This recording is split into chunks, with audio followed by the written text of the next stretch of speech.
Updating your partner is very important. Why? Or bakit importante sa isang relasyon ang may pag-a-update or mag-a-update ka sa partner mo? Kasi sa tuwing nag-a-update ka sa partner mo, nagpapakita ito ng interested ka sa kanya. Interesado ka sa kanya. Or else mahal mo siya. Kasi nga gusto mo siyang maging part sa buhay mo, sa everyday living mo. Alam niyo po hindi rason ang pagiging busy ng isang tao para hindi makapag-update sa partner niya. Hindi rason para maging excuse na, sorry ha, hindi ako nakapag-update. Sorry ha, hindi ako nakapagsabi sa'yo. Sorry ha, busy ako. Ito yung mga rason sa mga taong hindi talaga nagmamahal. Ito yung mga rason na palagi nating naririnig sa mga partner natin na hindi sila interesado sa atin. Kasi nga, pag mahal mo ang isang tao, dapat talaga mag-update ka. Being busy is not a reason not to update your partner. Especially kung yung partner mo who spent hours waiting for your response. Kung may lakad ka man, for example, may lakad ka man, it takes a seconds to text your partner, to chat your partner, to compose a text, a chat. Diba?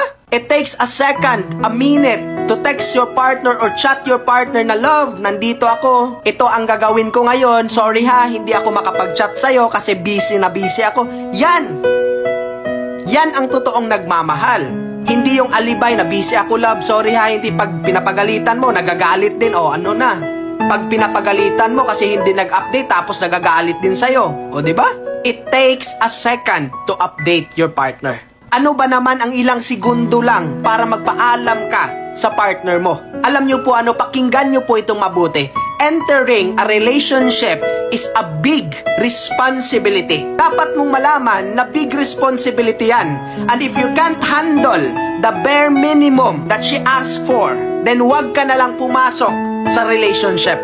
Don't enter sa relationship. Pag hindi mo alam yung responsibilidad na word, huwag ka na lang mag-enter sa relationship. At ito pakinggan nyo itong mabuti. Huwag mong bigyan ng rason ang partner mo para mag-isip siya na hindi siya mahalaga sa'yo. Kasi karamihan ngayon, they didn't even notice na nasasaktan na yung partner nila. They didn't notice na yung partner nila nag-isip na mahalaga pa ba ako sa kanya? Or meron pa ba akong halaga sa kanya? Dapat wag natin yang ipa-feel sa ating mga partner. Mahalin natin sila. Mahalin natin sila tulad ng dati na bago pa kayo sa relasyon yung dalawa. Kasi ngayon, pag nagtagal na, nagkalabuan na. Pag nasa long-term relationship na, wala na, cold na. O hindi na parihan nung dati. Simple lang naman yung mga words na gusto kong iparating sa inyo ngayon. What is a second or a minute na mag-compose ka ng update sa partner mo para makita niya or ma-feel niya na mahalaga siya sa'yo? Alam niyo po simpleng paalam lang, ramdam na niya yung pagmamahal at respeto niya sa'yo. Okay?